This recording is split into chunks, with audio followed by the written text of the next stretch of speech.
नमस्कार दोस्तों, स्वागत है आप सभी लोगों का। तो आज हमने 81 से आगे के जो क्वेश्चन है वो करने वाले हैं। पहला क्वेश्चन आपको दिया गया है कि एक इंडक्शन टाइप जो वाउंड रोटर के साथ रोटर प्रतिरोध स्टार्टर प्रयुक्त होता है, तो यह किस प्रकार का संयोजन होता है। यानी कि आपको देखो क्या क्वेश्चन में दिया गया है, the rotor resistance starter is use to wound rotor motor. यानी कि आपका स्लिप रिंग इंडक्शन मोटर होगी, उसको स्टार्ट करने के लिए यूज़ करेंगे। तो रोटर जो होगा वो आपको बताना है उसका कनेक्शन कैसा होगा, शॉर्ट सर्किट होगा, ओपन सर्किट होगा, डेल्टा होगा या स्टार कनेक्शन होगा। अच्छा क्वेश्चन है ये, बताइए इस क्वेश्चन का राइट आंसर जो होगा वो क्या होगा। आपको रोटर बताना है कि इसका जो रोटर होगा वो किस प्रकार से कनेक्टेड होगा उस वाउंड रोटर रेजिस्टेंस के साथ, रोटर रेजिस्टेंस के साथ। तो आपको ये बताना है कि जो रोटर जो वाउंड किया हुआ है, यानी कि स्लिप रिंग इंडक्शन मोटर का जो रोटर होगा वो किस तरीके से कनेक्टेड होगा, स्टार होगा, डेल्टा होगा, ओपन होगा या शॉर्ट होगा। तो यहाँ इसका जो होगा वो स्टार कनेक्टेड होगा। ये हमेशा याद रखेंगे कि जो आपका इंडक्शन मोटर जो होगी स्लिप रिंग, उसके अंदर जो रोटर वाउंड होगा वो हमेशा स्टार कनेक्टेड होगा, चाहे आपका स्टेटर डेल्टा में हो या स्टार में हो।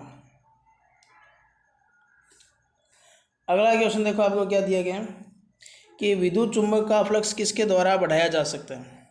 कि आपको फ्लक्स बढ़ाना है तो करंट द्वारा बढ़ाओगे, टर्न के द्वारा बढ़ाओगे, रिलक्टेंस के द्वारा बढ़ाओगे या कोर के द्वारा बढ़ाओगे।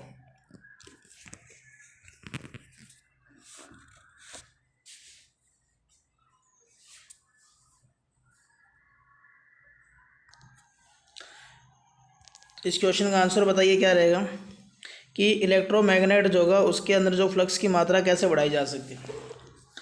तो इस क्वेश्चन का जो राइट आंसर होगा, क्योंकि फाई समानुपाती क्या होगा, आई होगा, तो आपका करंट इस क्वेश्चन का क्या होगा, राइट आंसर होगा। अगला क्वेश्चन देखिए, अगले क्वेश्चन में आपको दे रखा है कि श्रेणी क्रम के अंदर अगर आपको टोटल रेजिस्टेंस निकालना है तो उसका फार्मूला क्या होगा। तो आप लोग बताइए इस क्वेश्चन का राइट आंसर जो होगा वो क्या होगा। सीरीज़ में अगर आपके पास 2 या 3 रेजिस्टेंस इस तरीके से मैंने अगर जोड़ रखे हैं, तो ये R1 हो गया, ये R2 हो गया और ये R3, तो सीरीज़ के अंदर इनका क्या कर देंगे, ऐड कर देंगे। तो ए इस क्वेश्चन का राइट आंसर होगा। अगला है कि पाइप इलेक्ट्रोड जो होगा उसका लंबाई जो होगी, तो यानी कि पाइप इलेक्ट्रोड जो होगा, पाइप अर्थिंग के अंदर जो पाइप इलेक्ट्रोड यूज़ करेंगे उसकी लंबाई किससे कम नहीं होना चाहिए, 2.5 मीटर या 3 मीटर या 4 या 4.5 मीटर।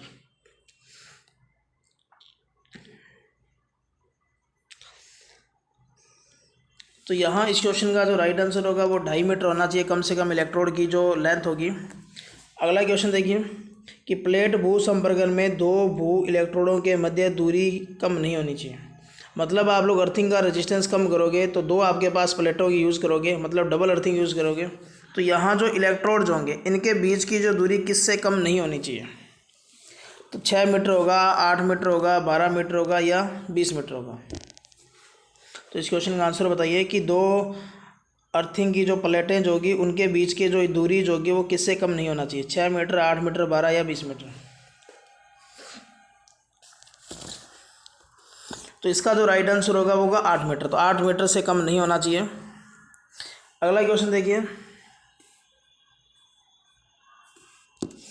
अगले क्वेश्चन में है कि कौन सा पैमाना ओम मापन के लिए उपयुक्त है। मतलब अगर आपको रेजिस्टेंस मेजर करना है तो आपको ये बताना है कि किस रेंज का चयन करेंगे आप लोग।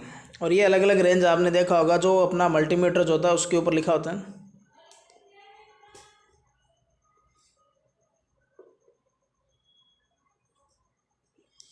तो R/1 करेंगे, 10 पर करेंगे या 100 पर करेंगे, 1000 पर। तो यहाँ से ध्यान रखना, हमेशा शुरुआत के अंदर मैक्सिमम रेंज को चयन करना चाहिए। तो इस क्वेश्चन का रहेगा अपना डी आंसर राइट रहेगा।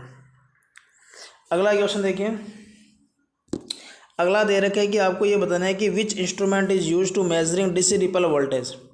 डीसी की जो रिपल वोल्टेज होती है वो आपको किस तरीके से मेजर करेंगे।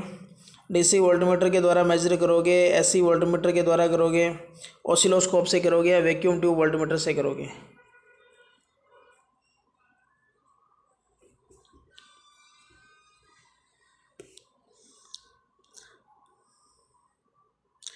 तो देखो रिपल वोल्टेज होगी वो इस तरीके से होती है, आपने देखा होगा, ठीक है। तो ये अगर आप लोग मेज़र करोगे तो ऑसिलोस्कोप से मेज़र कर सकते हो। अगला है कि प्रति मिनट 2 पोल हैं और 50 हर्ट्ज है, तो उस मोटर की, इंडक्शन मोटर की गति क्या होगी। ठीक है। The speed of 2 pole 50 hertz induction motor, speed motor की जो स्पीड है वो प्रति मिनट आपको बताना क्या रहेगा।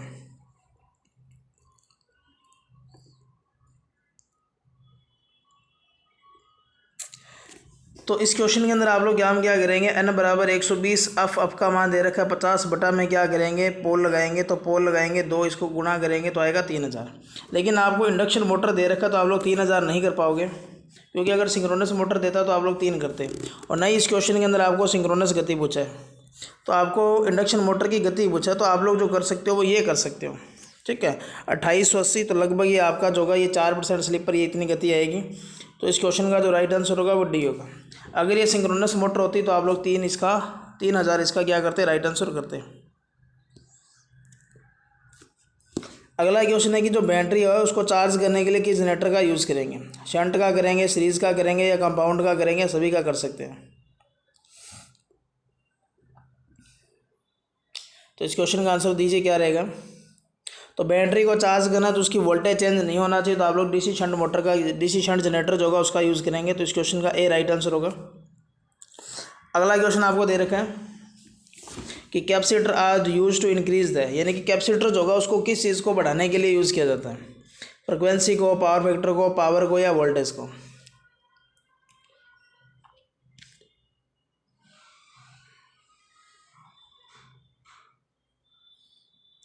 तो कैपेसिटर जो होगा वो आपको पता है कि ये पावर फैक्टर को बढ़ाने का काम करेगा, तो इस क्वेश्चन का भी राइट आंसर होगा।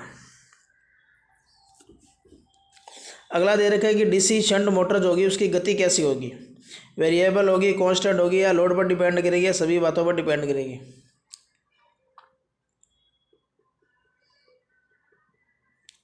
तो डीसी शंट है, इसका अगर मैं लोड और टॉर्क का, अगर लोड और इसकी स्पीड का अगर बनाऊँ तो इस तरीके से बनता है। ठीक है, इस तरीके से। तो यानी कि लगभग प्रत्येक लोड पर स्थिर रहेगी, लेकिन हैवी लोड होगा उस पर थोड़ी सी घटती है, लेकिन ऑप्शन में ऐसा नहीं दे रखा। तो आप लोग काम क्या करेंगे, इसका करेंगे बी ऑप्शन, यानी कि लगभग क्या रहेगी, स्थिर रहेगी।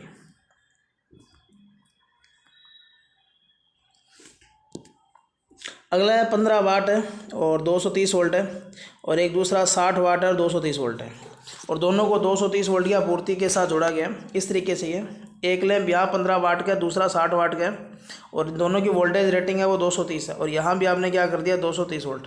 तो आपको ये पूछा गया कि कौन सा लैंप ज़्यादा प्रकाश देगा। तो 15 वाला वाट देगा, 60 वाला देगा, 40 वाट या 75 वाट। देखो ये 40 और 75 वाट, तो इसमें ऑप्शन ही नहीं दे रखा। तो आपको यहाँ 15 और यहाँ 60 वाले में आंसर बताना है।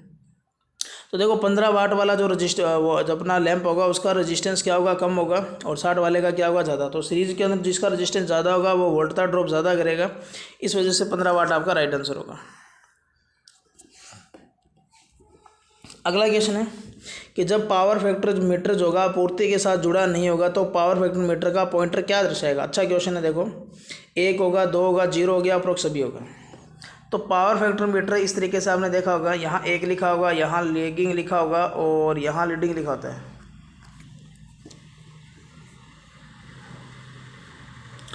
तो जब इसके ऊपर किसी भी आपूर्ति नहीं जोड़ेंगे तो 1 पर रहेगा, तो ए इस क्वेश्चन का राइट आंसर होगा।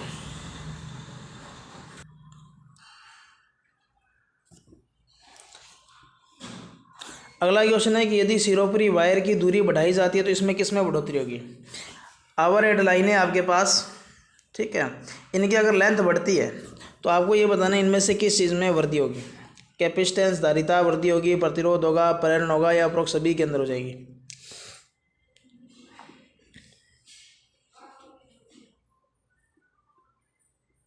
तो लाइन की जो लंबाई होगी, कैपेसिटेंस होगा, इसके समानुपात में होगा, तो इसका ए राइट आंसर होगा, धारिता में वृद्धि होगी। अगला क्वेश्चन देखिए, जब चालक का तापमान बढ़ेगा तो उसका रेजिस्टेंस क्या होगा, बढ़ेगा, घटेगा, 0 होगा, या इनमें से कोई नहीं। एक चालक है, उसका अगर तापमान बढ़ेगा तो उसका रेजिस्टेंस बताना आपको क्या होगा, घटेगा, बढ़ेगा, 0 होगा, या इनमें से कोई नहीं।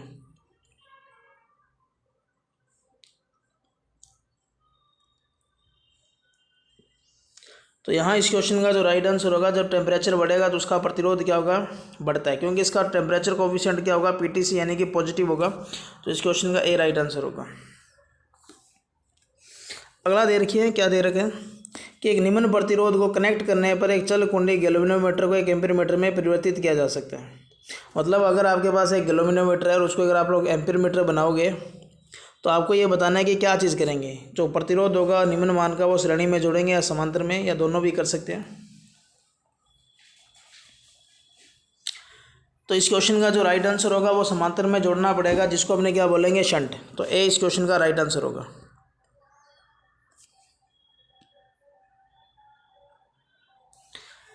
अगला क्वेश्चन देखिए, अगर आपको दे रखा है कि शुष्क सेल का धन इलेक्ट्रोड किसका बना होगा, यानी कि जो पॉजिटिव इलेक्ट्रोड होगा ड्राई सेल का जो होगा वो आपको बताना है किसका बना होगा। तांबे का होगा, कार्बन का होगा, जस्ते का होगा या सल्फर का होगा।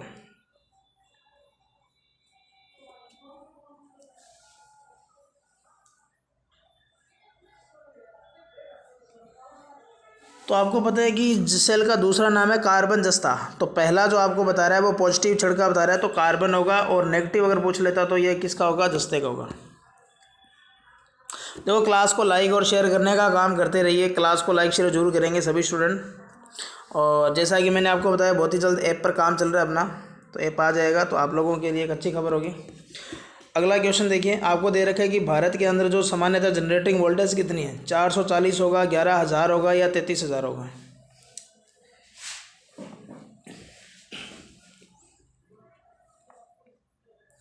तो जनरेटिंग वोल्टेज आपको बताना है। तो ये नॉर्मली क्या होगा, 11,000 के लमसम होगा। मतलब 11 के भी इंडिया के अंदर जो मोस्टली जो है, और अधिकतम पूछे तो 33 करते हैं। अगला क्वेश्चन अच्छा क्वेश्चन है। आपको बताना है कि ब्रश सामान्यतः कहाँ लगाए जाते हैं। चुंबकीय उदासीन अक्ष पर लगाएंगे, चुंबकीय अक्ष पर लगाएंगे, शाफ्ट पर लगा सकते हो या शाफ्ट के केंद्र पर लगाओगे।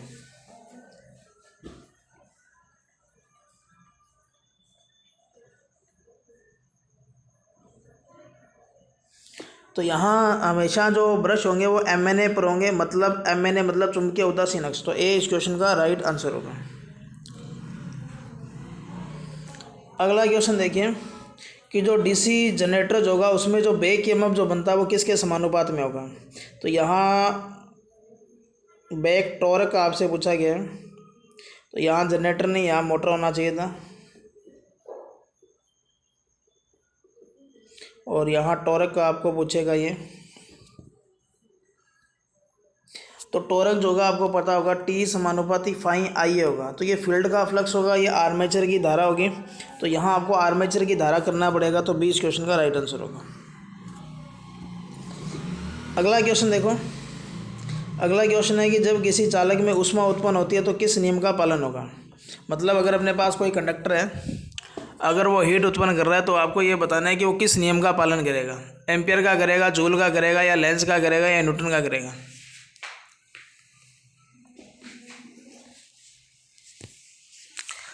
तो यहाँ अगर हमने बात करें तो हीट जो उत्पन्न होगी वो जूल के नियम पर होगी। तो 20 क्वेश्चन का राइट आंसर होगा। अगला क्वेश्चन देखिए, क्या दे रखा है कि एक सर्किट का वोल्टेज घटाकर आधा कर दिया जाए तो उसकी शक्ति खपत कितनी घट जाएगी।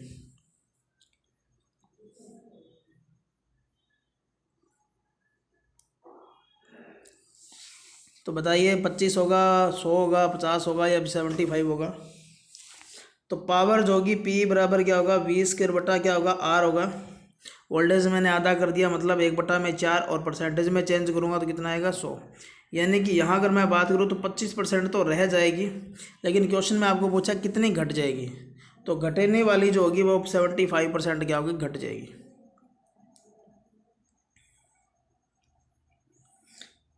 अगला है कि जो ट्रांसफार्मर होगा उसमें जो ब्रीदर लगाएंगे वो काम क्या करेगा। हवा के सक्शन के लिए होगा, जल के सक्शन के लिए होगा, या तेल के सक्शन के लिए होगा।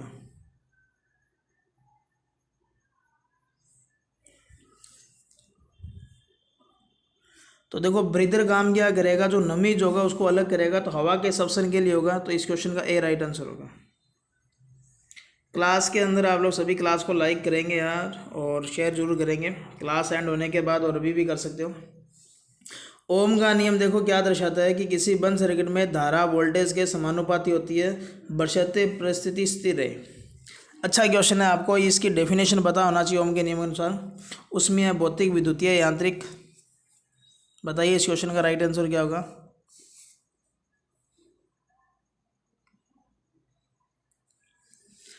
तो ओम का नियम क्या कहता है, यदि किसी चालक तार की भौतिक अवस्था स्थिर रहेगी, जैसे ताप, दाब, यांत्रिक सामर्थ्य, तो धारा जो होगी वो विभवांतर के समानुपात में होगी। तो 20 क्वेश्चन का राइट आंसर होगा। अगला क्वेश्चन है कि जो गार्ड वायर जो होता है वो किसके साथ कनेक्ट किया जाता है। सुरक्षा तार मजबूती के साथ किसके साथ जुड़ा होगा, गार्ड वायर के बारे में बात कर रहे हैं। न्यूट्रल वायर होगा, फेज तार होगा, क्रॉस आर्म होगा या अर्थ वायर होगी। तो आपने देखा होगा खंभों के अंदर जो तारें जो होती है उसके साथ एक छड़ सी लटकाई जाती है, एबोनाइट की होती है नॉर्मली, और उसके अंदर वो बांधी होती है ताकि तार वगैरह अगर टूट जाए तो उसके ऊपर गिर जाए। तो गार्ड वायर जो होगा ये फेज वायर के साथ होगा, तो इस क्वेश्चन का बी राइट आंसर होगा। अगला क्वेश्चन है कि 132 केवी की जो ट्रांसमिशन लाइनें होगी उसमें किस प्रकार के इंसुलेटर का यूज़ करेंगे। शेकल होगा, पिन होगा, डिस्क होगा या एग होगा। मतलब हाई टेंशन की जो लाइनेज होती है उसमें आपको बताना है कि जो अपना इंसुलेटर होगा वो किस प्रकार का यूज़ करेंगे। आपने पोल देखे होंगे बड़े बड़े, और इस पोल के अंदर यहाँ इंसुलेटर लगे होते हैं। तो ये जो इंसुलेटर होंगे वो डिस्क टाइप या सस्पेंशन टाइप होगा, तो इसका सी आंसर राइट होगा। अगला क्वेश्चन आपको इलेक्ट्रिकल डिग्री बताना है, 360 डिग्री जो होगा इंटू कितना होगा, यानी कि इलेक्ट्रिकल डिग्री आपको बताना है 360 इंटू क्या होगा। पोलों की संख्या होगी, समांतर पथों की संख्या होगी, ब्रशों की संख्या होगी या पोल जोड़ों की संख्या होगी। अच्छा क्वेश्चन है ये भी, और ध्यान से इस क्वेश्चन का आंसर करेंगे। देखो आपने पढ़ा होगा, जैसे अगर मेरे पास 4 पोल होंगे तो जो टोटल इलेक्ट्रिकल डिग्री बनेगी एक चक्कर के दौरान वो इस तरीके से देखूंगा। तो 180 180 180 180, तो 180 इंटू क्या करेंगे, पोलों की संख्या। लेकिन आपको 360 दे रखा है, तो 360 के अंदर अगर मैं देखूँ तो 2 पोल आएंगे, तो 360 इंटू पोल जोड़ों की संख्या करेंगे, तो इस क्वेश्चन का राइट आंसर होगा। अगला बैटरी को चार्ज करना है, तो आप लोग इलेक्ट्रोलाइट करने के लिए जो इलेक्ट्रोलाइट जो होगा उसमें तैयार करना है आपको। तो एसिड में जो होगा, सल्फ्यूरिक एसिड में किस पानी को मिलाएंगे, सादा पानी होगा, लवणीय होगा, जो आशुद्ध पानी होगा या गंदा पानी होगा।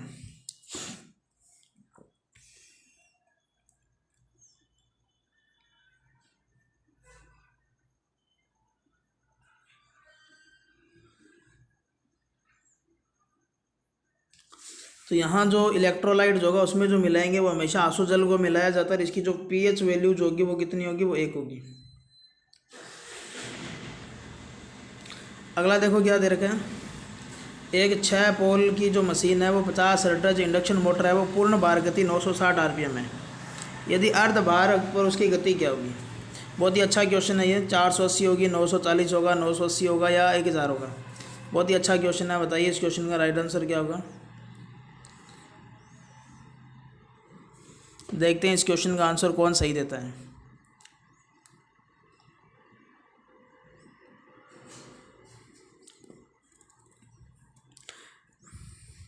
जिस भी स्टूडेंट का आंसर ये सही होगा वो मेरे को व्हाट्सअप नंबर पर मैसेज करेगा, उसको मैं नोट्स फ्री दूंगा।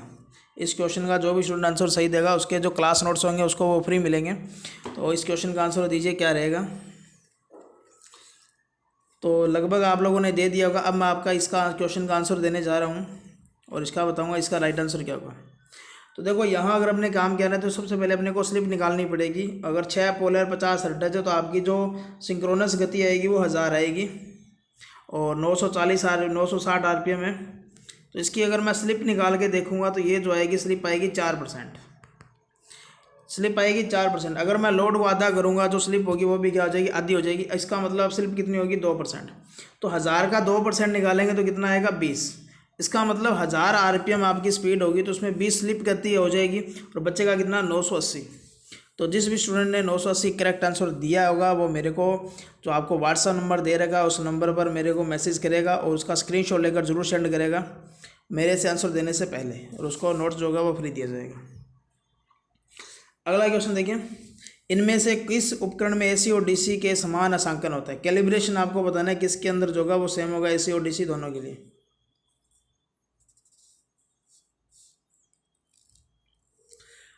मूविंग आयरन होगा, मूविंग कॉइल होगा, हॉट वायर होगा या इनमें से कोई नहीं होगा।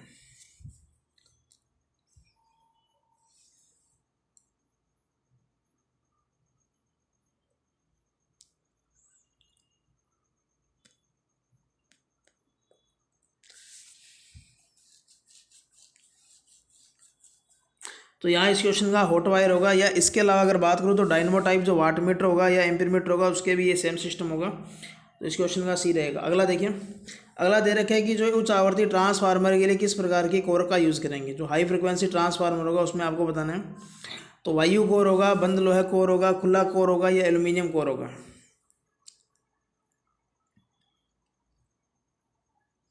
हाई फ्रिक्वेंसी पर जो अपना यूज़ करेंगे ट्रांसफार्मर, वो आपको बताना उसमें जो कोर यूज़ करेंगे वो कौन सी होगी। तो यहाँ इसके अंदर जो वायु कोर यूज़ करेंगे या फेराइट कोर का यूज़ करेंगे। अगला है कि किसी आर्मेचर कंडक्टर में ईएमएफ की दिशा जो होगी वो किस नियम से ज्ञात करेंगे। बहुत ही अच्छा क्वेश्चन है। फ्लेमिंग का राइट हैंड होगा, लेफ्ट हैंड होगा, कोर्स्क्रू होगा या ओम का नियम होगा।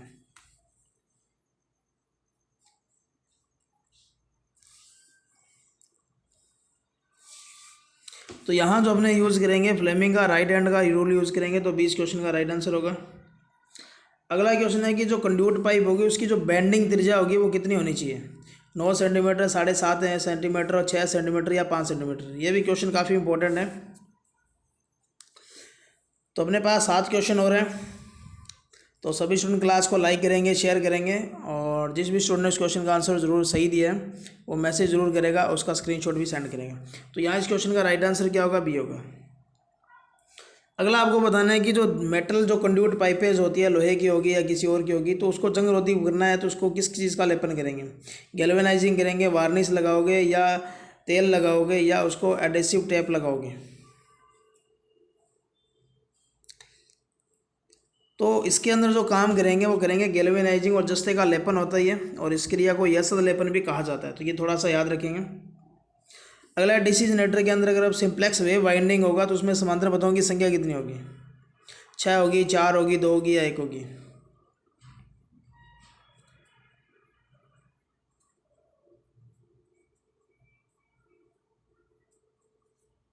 तो डीसी जनरेटर और सिंप्लेक्स है तो इस क्वेश्चन का 2 राइट आंसर होगा। अगला है कि जो सिलिका जेलीज होगा उसका ताजी अवस्था के अंदर रंग कैसा होगा। मतलब फ्रेश सिलिका जेलीज होगी उसका रंग आपको बताना है।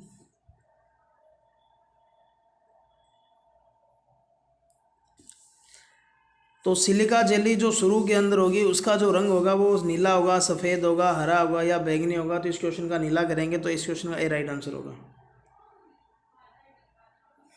अगला है जो ट्रांसफार्मर्स होगा उसकी सेकेंडरी वाइंडिंग का ईएमएफ समीकरण आपको बताना क्या रहेगा।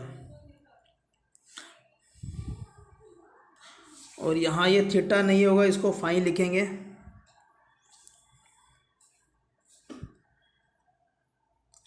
तो एक तो ध्यान रखना कि इसके अंदर ये दो ऑप्शन काट दीजिए, ये दो बच गए, ये दो।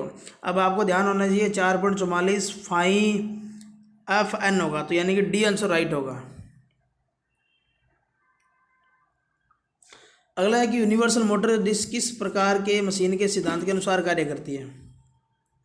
ठीक है, यूनिवर्सल मोटर को आपको बताना है किसके अकॉर्डिंग काम करेगी। डीसी जनरेटर की तरह करेगी, डीसी मोटर की तरह करेगी, इंडक्शन मोटर की तरह करेगी, एसी जनरेटर की तरह करेगी। बहुत ही अच्छा और सिंपल क्वेश्चन है।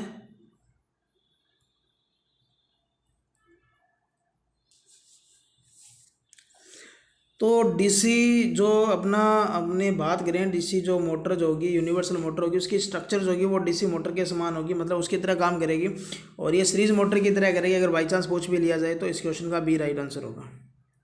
अगला क्वेश्चन और ही बढ़िया है। आपको ये बताना है कि जो एक 10 HP की जो मोटर होगी उसकी फ्यूज रेटिंग का चयन कैसे करेंगे। तो इसका मैं एक तरीका बता देता हूँ। इंडक्शन मोटर है तो आपको P बराबर √3 VL/IL cos फाई का फार्मूला यूज़ करना पड़ेगा। अब यहाँ पावर फैक्टर नहीं दिया, नॉर्मली आप 0.80 मानकर करेंगे। तो यहाँ सबसे पहले जो काम किया जाता है वो लोड करंट को निकाला जाता है। अब आप लोड करंट तब निकालोगे जब आपको सप्लाई वोल्टेज देगा। तो आप लोग नॉर्मली मान कर चलिए कि 1 HP की मोटर होगी वो 1.5 एम्पियर करंट लेगी। तब आप लोग इस फ्यूज़ की रेटिंग दीजिए। तो 10 HP की लगभग कितने एम्पियर करंट लेगी, 15। अब फ्यूज होगा वो 15 एम्पियर से बड़ा होगा, तो 20 या 25 में से आप लोग आंसर किसको करेंगे। तो फ्यूज की रेटिंग लगभग 1.5 गुना लेंगे, तो 15 को 1.5 से मल्टीप्लाई करें तो 22.5, तो लगभग 25 इसका राइट आंसर होगा। अगला क्वेश्चन देखिए, जो फॉल्ट की स्थिति होगी, जो फ्यूज होगा वो सर्किट में व्यवधान करने के लिए जो समय लेगा उसको क्या कहेंगे। मतलब फ्यूज होगा वो सर्किट को तोड़ेगा, तो उसका जो टाइम जो लेता है उसको क्या बोलोगे आप लोग। तो ये आज का लास्ट क्वेश्चन था। ये अपना हिमाचल प्रदेश के अंदर जो लाइनमैन का एग्ज़ाम हुआ था उसका ये क्वेश्चन पेपर था। और इस क्वेश्चन पेपर के अंदर कुछ क्वेश्चन अच्छे थे, कुछ क्वेश्चन सिंपल थे। वायरिंग और अर्थिंग के काफ़ी ज़्यादा क्वेश्चन पूछे गए थे इसके अंदर, और वो भी फिक्स वैल्यू के आपके देखोगे तो इस क्वेश्चन पेपर की जो 2 वीडियो और है, तो यहाँ इस क्वेश्चन का जो रहेगा वो कट ऑफ फैक्टर रहेगा। तो मिलेंगे कल एक नेक्स्ट नए पेपर के साथ। तो धन्यवाद आप सभी स्टूडेंट का, और लाइक कीजिए, क्लास को शेयर कीजिए और ज़्यादा से ज़्यादा इसको शेयर करने का काम करते रहिए। तो मिलेंगे कल। जय हिंद, जय भारत।